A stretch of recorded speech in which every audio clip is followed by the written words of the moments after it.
Hello everyone, this is Sila and welcome back to my YouTube channel. अनि आज चाहिँ मैले हजुरहरूको सामु केही महिना अगाडिको भिडियो लिएर आएकी छु। अनि यो चाहिँ हामी नेल्सन बे घुम्न जानुभन्दा अगाडि घरबाट निस्किँदाको भिडियो हो। हामी चाहिँ नेल्सन बे घुम्नको लागि घरबाट निस्किसकेका छौँ। 12 बज्नुभन्दा अगाडि नै निस्किनु पर्छ अरे, काहीँ नि जानुभन्दा ठ्याक्क 12 बजे निस्किन हुँदैन अरे। सो हामी चाहिँ 11:50 तिर घरबाट निस्केको थियौँ।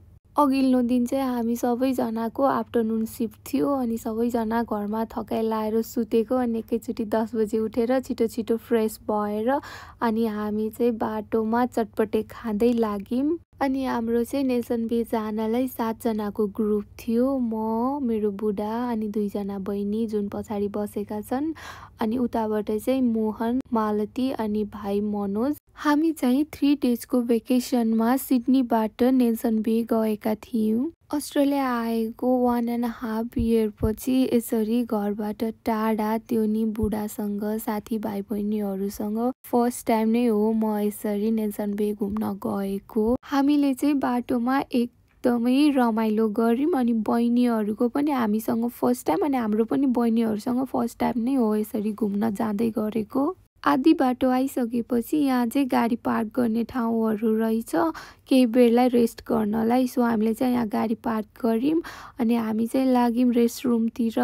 अनि यसो भिडियोहरू पनि बनायौँ, हामीले यहाँ फोटो नि खिच्यौँ। केही बेरसम्म रेस्ट गरिसकेपछि हामीले चाहिँ त्यहाँ कफी सप देख्यौँ। सो हामीले कफी खायौँ अनि त्यसपछि लाग्यौँ हामी फेरि आफ्नो गन्तव्यतिर। मलाई चाहिँ आज भोलि कस्तो लाग्छ भने नि, हामी यत्तिकै पनि आफ्नो घर परिवारहरूदेखि टाढा छौँ होइन। अनि यहाँ बाहिरको ठाउँमा कामको तनाव हुन्छ, पढाइको टेन्सन हुन्छ होइन स्टुडेन्टहरूलाई। अनि त्यसैले जति सक्दो टाइम मिलाएर घुम्न गएको नै राम्रो हो जस्तो लाग्छ मलाई चाहिँ।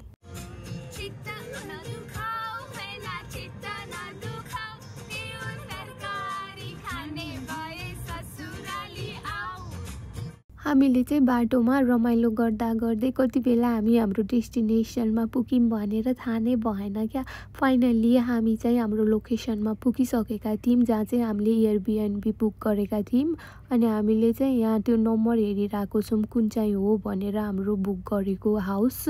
अनि फाइनल्ली हामीले चाहिँ भेट्यौँ अनि हामी चाहिँ हामीभित्र कार पार्किङ गर्नलाई गयौँ। हेर्न सक्नुहुनेछ अनि हामीले चाहिँ बुक गरेको एयरबिएनबी यही नै हो। हामी चाहिँ यहाँ आइपुगेपछि हामीले भिडियोहरू लियौँ अनि फोटोहरू पनि खिच्यौँ। अनि त्यसपछि हामीले चाहिँ हाम्रो साथीहरूलाई वेट गरिरहेको थियो, उनीहरू चाहिँ आइपुगेको थिएन। अनि वी आर सो एक्साइटेड के भित्र जानलाई। अनि हामीसँग कि नै थिएन नि त। अनि यिनीहरू नि आइपुगेको छ यहाँ हेर्न सक्नुहुनेछ। अनि फेरि हामीले यसो भिडियोहरू लियौँ। अनि ऊ चाहिँ हाम्रो मनोज भाइ, अनि उसलाई चाहिँ मैले केही कुरा भनेर जिस्काइरहेको थिएँ, so भागिहाल्यो।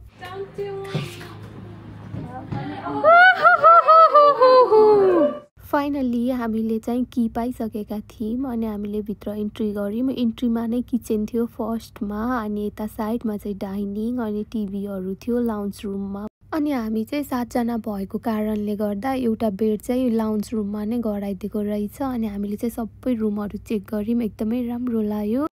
Thank you so much everyone for watching this video until last. अनि हामीले चाहिँ यहाँ आएर रुम टुर गरिसकेपछि वाइन टेस्टिङको लागि रेडी भइसकेका थियौँ जानलाई। वाइन टेस्टिङको भिडियो नि म चाँडै अपलोड गर्नेछु। Bye bye, see you in next video.